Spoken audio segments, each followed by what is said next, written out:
오늘의 핫투 첫 번째는요. 자, 이 대한민국 정부가 마약과의 전쟁을 선포한 이래 별의 별 마약 범죄들이 기승을 부리고 있습니다. 급기 한밤중에 변전소 주변에서 추격전이 펼쳐졌습니다. 마치 영화의 한 장면 같았는데 경찰을 피해 도망치던 남성이 급한 마음에 변전소 옆에 수풀로 뛰어든 건데요. 그 남성은 마약 판매상이었습니다. 조민기 기자가 CCTV 상세히 취재했습니다. 함께 보시죠. 검정 가방을 든 남성이 들판을 내달리고 경찰도 뒤쫓기 시작합니다. 숨이 거칠어지고 긴장감이 흐르는 어둠 속의 추격전. 손전등을 비추며 수풀을 뒤진 끝에 웅크리고 있던 남성을 붙잡았습니다. 진행을 체포합니다. 자, 변호사 선임할 수 있고. 신의정부 변전소 앞에 수상한 사람이 있다는 신고가 접수된 건 지난달 12일 밤 9시 반쯤. CCTV를 보다 수상함을 느낀 변전소 직원이 경찰에 신고한 겁니다. 슬슬 걸어가면서 울타리 저 초소 밑에서 가방을 지적지적대는 걸 봤기 때문에 이 사람은 이거 아무리 봐도 수상하다. 이거 보통 사람이 아닌 것 같다 생각해서 바로 신고했습니다. 앞서 남성은 시내에서 마약을 판매하려다 잠복경찰에 적발돼 도주하던 중이었습니다. 남성은 자신을 쫓아온 경찰을 피해 이곳 변전소 철조망을 지나 배수로로 몸을 숨겼지만 결국 경찰에 붙잡혔습니다. 남성의 차량에서는 필로폰 1회 투여량 0.03g이 든 주사기 2개가 발견됐고 변전소 일대 수색 끝에 숨겨놓은 필로폰과 대마 8g도 찾았습니다. 남성은 간이시약 검사에서 필로폰 양성 반응이 나왔고 국과수 정밀 검사 결과 모발에서는 대마 성분까지 검출됐습니다. 경찰은 남성을 마약류 소지와 투약 혐의로 검찰에 넘겼고 변전소 직원들에게는 감사장을 수여했습니다. 채널A 뉴스 조민기입니다. 마약 범죄는 상당히 조직적이고 체계적입니다. 방금 보셨던 붙잡힌 남성은 마약을 준비해서 구매하고자 하는 구매상들에게 판매하는 판매상입니다. 자, 그렇다면 마약을 기르고 마약 성분을 만드는 제조책도 있을 겁니다. 지금까지는 통상 해외에서 밀수하는 형태로 들여왔는데 대한민국이 더 이상 마약 청정국이 아니라는 또 다른 단면을 지금부터 보실 텐데요. 임산부 아내를 두고 일반 가정집에서 대마를 재배해서 마약 성분을 만들어낸 일당도 붙잡혔습니다. 검찰의 설명 들어보시죠. 서울중앙지검 마약범죄특별수사팀은 아파트 등 주거 밀집 지역까지 침투한 전문 대마 재배시설 3곳을 적발하여 4명을 구속하고 또한 김해 지역 사례에서 보듯이 임신 초기 배우자 등 가족과 함께 거주하는 아파트 주거지 2곳에서 대마 재배용 텐트를 설치하고 재배한 대마를 직접 드랍하는 등 지역 공동체에 직접적 위협을 가한 일당을 적발하여 도심 내 주거 밀집 지역에서 수경 재배시설, 동결 건조기, 유압기 등 전문 생산 시설과 단속을 피하기 위한 CCTV까지 갖추어놓고 복수한 대마들입니다. 거의 사람 키만큼 자라는 상태로서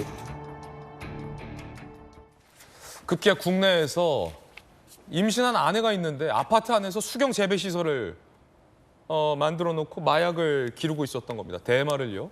그리고 판매하던 남성도 붙잡혔고요. 김광선 변호사님, 예. 검사 시절에 마약 범죄 많이 소탕하셨잖아요. 예. 이 진짜 마약과의 전쟁 반드시 필요해 보이는데 이제 아파트에서 마약 대마를 길러요? 저거 다 불법이잖아요. 근데 최근에 이제 경찰 검찰의 마약과 전쟁이 시적절하다고 봐요. 예. 만에 하나 그 전쟁의 시기를 1년, 2년 늦췄으면 이게 엄청나게 퍼졌을 거예요. 저 사람이 임산부 아내를 둔 저 사람이 저걸 독학했대요.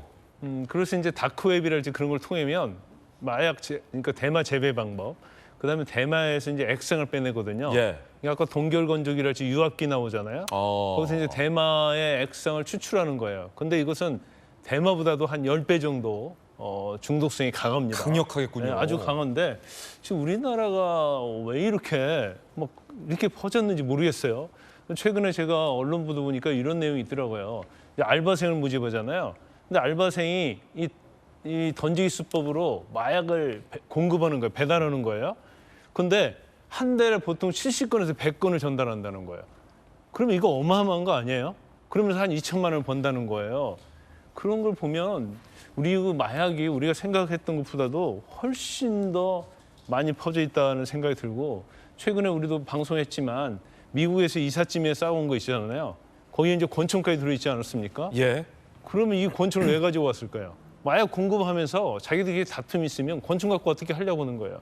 만약 이대로 내버려두면 도심에서 마약 공급상끼리 다툼하면서 또 권총으로 총 쏴 죽이고, 마치 영화 드라마에서 보는 것처럼 콜롬비아나 멕시코처럼 그런 일이 또 일어날 수 있어요. 그래서 이건 정말 수사기관을 가리지 않고 우려스럽습니다. 정말로 전쟁을 해서 뿌리를 뽑아야 한다고 봅니다. 제가 그런 표현 안 좋아합니다만 때려잡자.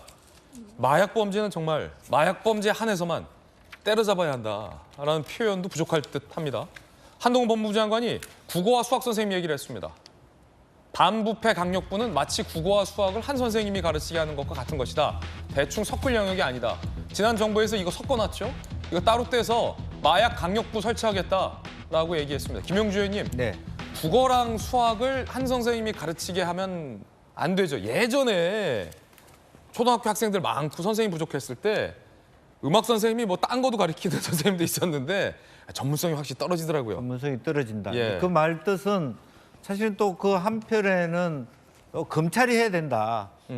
전문적이다. 이런 그 뉘앙스가 깔려 있어요. 예. 그래서 사실은 검찰에 있어서의 전문성, 따라서 마약 범죄는 다른 부패 범죄하고 또 다른 특성이 있다. 이런 뜻이기 때문에. 다른 부패 범죄랑 진짜 특성이 좀 다르잖아요, 마약 네. 범죄는. 그래서 기본적으로 지금 현재는 왜냐하면 이 마약이 여러 가지 다른 부대 조건이 있잖아요. 텔레그램, 암호화폐 지갑, 맞아요. 이렇게 유통의 어떤 그 불법 자금들이 말하자면 그 부패 자금들이 주고받을 수 있는 통로로 쓰이고, 이제 그런 부분이 있고, 또 필리핀이라고 하는 거점을 통해서 카지노를 통해서 송금이 주고받거나 아, 그래요? 암호화폐를 주고받거나 이런 식의 어떤 돈과 유통 경로, 그리고 텔레그램이라고 하는 국내에서 쉽게 들어갈 수 없는 쪽을 무분별하게 살포할 수 있는 지대가 존재한다는 거죠. 이제 그 속에서 암약하기 때문에 굉장히 다양하게 이것도 하고 저것도 한 수사관이 이게 마약 범죄를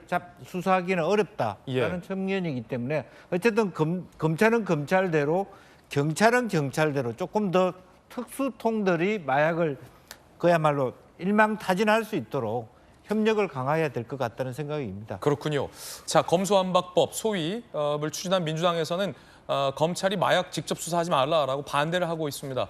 국민 여러분들은 과연 어떻게 생각하실지도 상당히 좀 궁금해지는 대목이기도 합니다.